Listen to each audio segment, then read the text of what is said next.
Not everything is meant to be shared. The most important thing, or one of the most important things you can learn in becoming that girl, is just shh. There are 7 things that I firmly say you should not be sharing and talking about. This is my list, but as always, in the comments, add if you think I have missed anything off, or add to my list and let me know what you think, because Lord put a guard over my mouth. Number 1, traveling. For those of you who love saying you're about to board the flight, you're going on this trip, you're relocating. Traveling is fully spiritual, and your journeys are not actually meant to be shared. Let me give you some examples from the word why I say traveling is fully spiritual and the journey is not meant to be shared. Number 1, when Jesus was born and those wise men were going to and give Jesus gifts, did God not tell them not to share the location and not to share their journey? They went a different route. On a journey to somewhere, there are obstacles that you're always going to face. Life is fully spiritual. Traveling is something that is meant to be. They who need to know need to know. My rule is, if you are not sat next to me on that flight, you don't actually need to know that I'm traveling, because life is fully spiritual. When you also think about it, when Mary went to visit Elizabeth, she didn't make an announcement. When Abraham was leaving his father's land, he didn't make an announcement. When Jacob was looking to leave Laban's house, Jacob just left. Traveling is so spiritual, and when it comes to either relocation or going on holiday, going on a staycation, I firmly believe that your mouth is actually meant to be kept absolutely stumm. I also find it when I see and watch videos, whether it be on YouTube or someone puts on social media that they are going through their visa application, they're meant to be traveling, like, hello, or that I'm going on this holiday and I'm just packing. If you are to announce anything, wait till you get to your destination. Wait till you get to your destination and you have returned back. You've got to your destination and you've returned back, and the obstacles that are wanting to be put in your way have been removed. It's far too much the journey. Remember, the journey that you're making on earth is actually a spiritual journey. Even when you think about the Israelites, what God has showed us is movement and traveling creates obstacles. So the journey of itself is a spiritual thing, and there are obstacles, and you don't want to be the person because you have a big mouth that puts the obstacles in your way. So that's my number 1. Number 2, money. Money is way too spiritual to be announcing on social media. Here's what I made this month. This is how much I earned this year. This is the sales in my business. Who are you trying to impress? Who are you trying to impress? That is a level of foolishness that needs to actually miss every single woman of God. May every single woman of God whose feet are fully in the house of the Lord may they not be so foolish as to go onto social media announcing about what they made on a monthly basis, how many sales they made this month. Absolute foolishness. Let me explain why. Find one person in the Bible that you know how much they made. Find one person. You don't. Money is spiritual. Money is very, very, very, very spiritual. And with money also brings the spirit of envy. If you look at when there was expansion and growth, envy came along. In the land of Egypt, from the very first book of the Bible, the envy against the Israelites was against their expansion. Remember, Joseph has passed away, all of that. The king of Pharaoh didn't actually know Joseph, his brothers, and what Joseph did under the original Pharaoh. So when the Israelites were expanding and growing and actually widening their territory, it brought along envy. Laban and Jacob's expansion brought along envy. Money brings with it envy. Money is something that is the only person that needs to know how much you made in your business is you and God. And your accountant that does your taxes. The only person that needs to know how much you earn is you and your employer that pays you. The only person that needs to know what your side hustle makes is you, God, and the accountant, or if you do your own taxes, you and God. Money is far too spiritual to be announcing on social media how much you make. I personally also feel when you are in the territory of announcing how much you make, you must also be in the territory of losing it. I have shared before, there's that scripture in the Bible. When God put this on my heart, I was like, yep, confirmation that a private life is very important. When that king showed everyone what was in his house, he showed them everything. And what did the prophet come along and say? Since you've shown them everything that's in your house, all your possessions, it's going to be taken. There's going to be nothing left. You must understand that there are people who are, let's say they're making $1,000, or they're making $10,000, or they're making $100,000, and they announce that on social media. And they still retain that amount. So the next month, on the surface, nothing seems to have changed. They still continue making money on social media, in their businesses and wherever else. But unbeknownst to them, there has been spiritual activity. They were actually in the next year meant to move on to $2,000, to £200, to $200,000, to the next level. But they've lost, but they don't know it. I promise you, when you reveal your personal finances, because money is so spiritual, you will always put yourself in a losing position. Lord, put a guard over your mouth when it comes to your finances.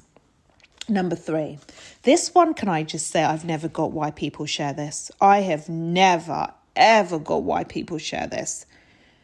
Sex and what that man is doing for you, whether that be financially or in the bedroom. It does not make sense. It does not make sense because I can't find a single example of a woman in the Bible. Oh my gosh, you won't believe what my husband did with me last night.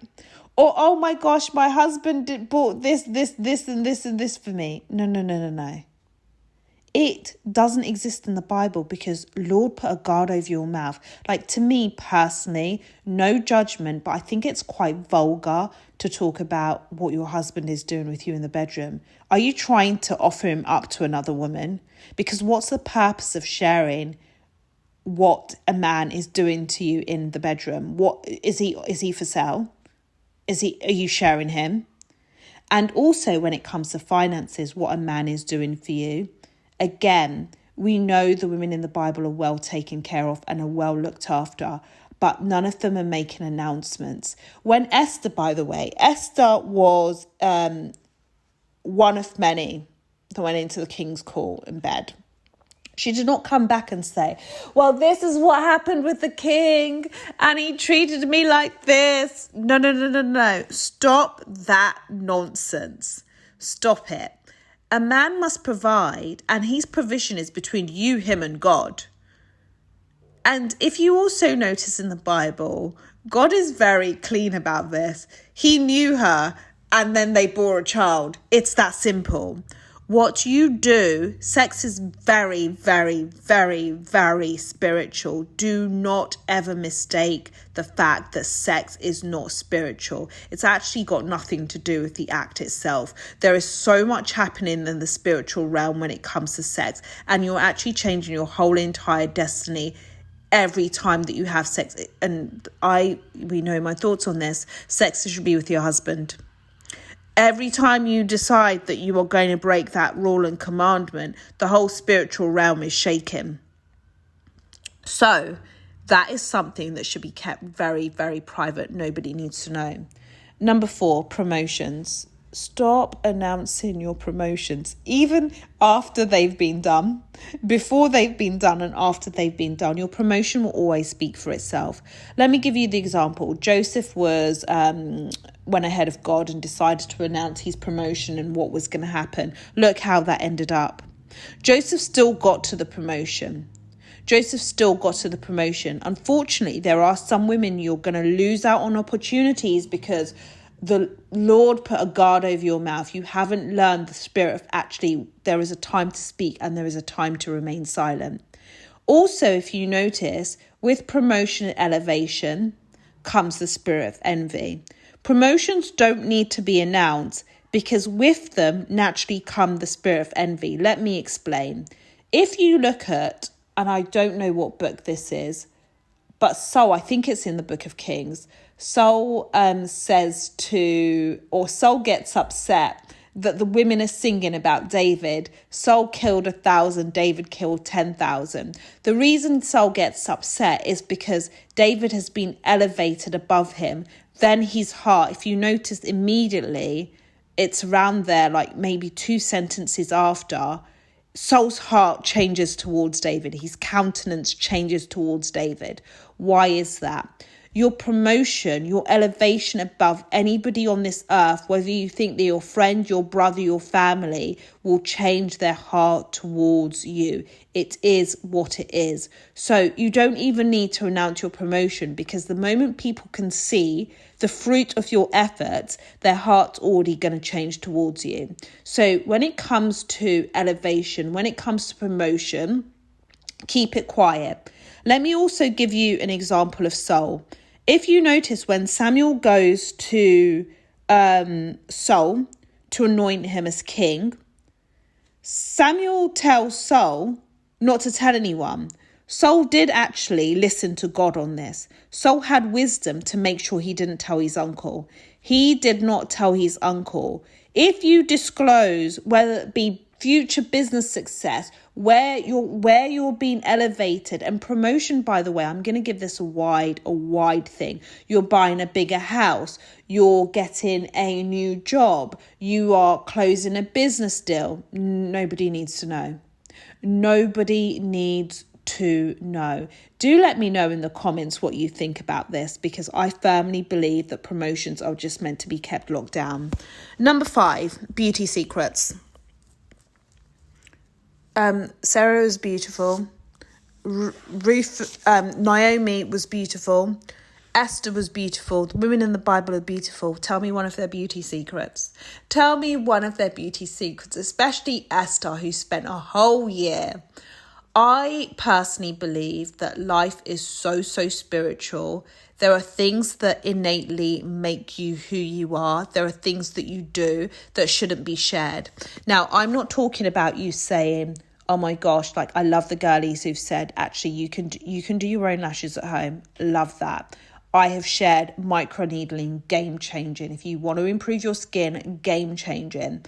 I have also shared that take a toothbrush, not the one that you use to brush your teeth, and just do that in a circular motion after you've washed your face with your second cleanser, and rub it in a circular motion.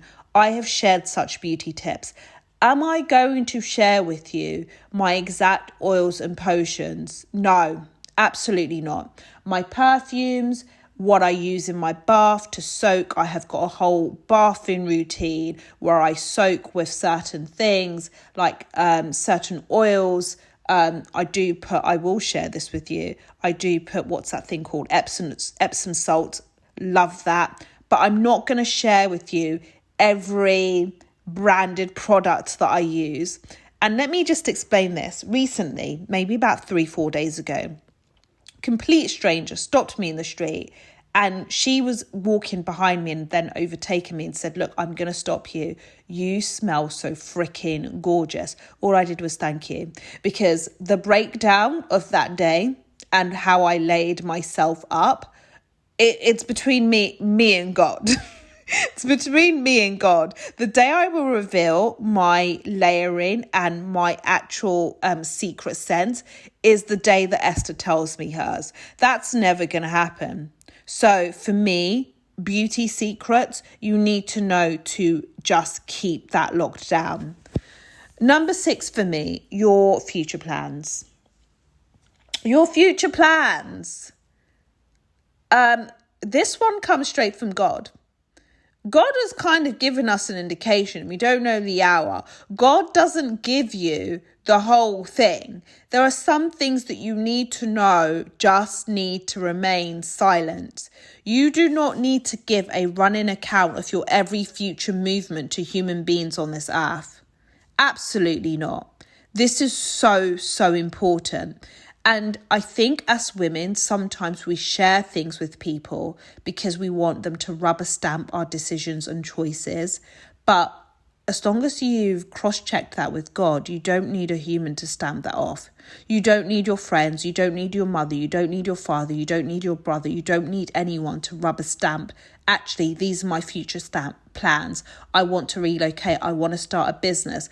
I want to, even if you want to dye your hair, I want to do this. Like minor and big plans, get good with just consolidating God and leaving it as that. This is so important. And the last but not least, this is one that I personally feel like I'm on a journey to making sure I lock down. I think a lot of these I do extremely well, especially traveling, by the way. I will leave the whole entire country and nobody would know. And nobody would know even when I come back. I think if some people saw my passport, they'll be horrified and be like, who are you? Like, you just jet and you just don't tell it. Yes, because life is fully spiritual and not everything needs to be shared. But what I do need to work on, number 7, your relationship with God is an intimacy that I've come to realise should be kept between you and God. And things that he's done and protection that he's given should just remain between you and God. This is so important because that's not something that needs to be revealed to others. There are some people who will use this as a weapon against you. So the secret protection God has given you, I'm thinking about, what's his name? Samson. I'm thinking about Samson. The secret protection that God has given you is between you and God. The conversations you have. Do you know how many conversations that God and Jesus would have had? And we know very few of them because actually there are only some things that were revealed, indicating to me that there are some things, or a good majority of things, that strictly need to remain between you and God.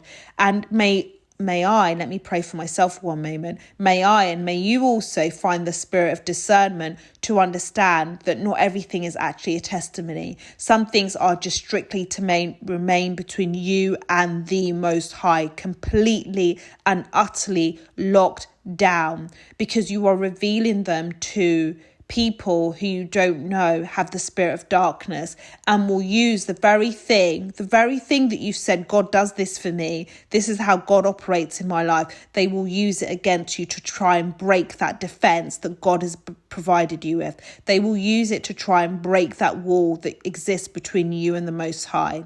I also don't share my spiritual practices. You all know, if you're new here, you may not know this, but you all know I fast. I will never on this earth say when I fast, like what's the period. All I will repeat is it says when you fast, not if you fast. And on this earth, may there never be a month where you don't fast. So my spiritual practices, what I do, how I do it, it's between me and God. And I really want to get good at making sure that I don't share that with people, because life is fully spiritual. And for me, these are the 7 things I personally think should just be kept between you and yourself, and it doesn't need to be an audience. My rule of thumb is I'm not an airport. I do not need to make announcements. And these things, traveling, money, sex, marriage, promotion, beauty secrets, life plans, and relationship with God, there is no tunnel announcement about these things at all that's required. Let me know in the comments if there's anything that you would add to this list.